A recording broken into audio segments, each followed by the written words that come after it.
Okay, remember the high block? Okay, the high block this way. Okay, see this one here?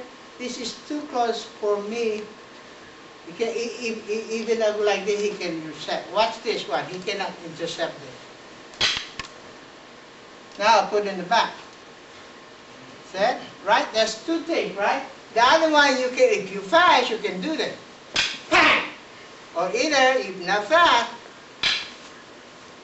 see what's happening. Even though we have this, we still have this. But if you leave it here, then you can stop this, right? So practice this first. And if you go like this, you intercept with this hand. That's it. Now, if I go like that, now the reason I'm holding is so he cannot use it again.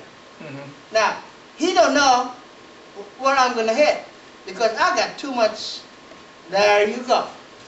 And he cannot, if he grabs all the way here to grab this, he's just opening up.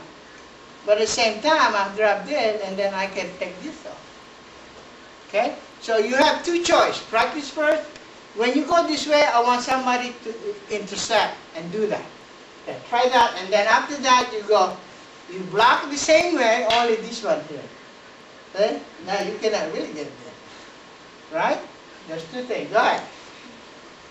Because that can apply in mano-mano too. Go ahead. My block.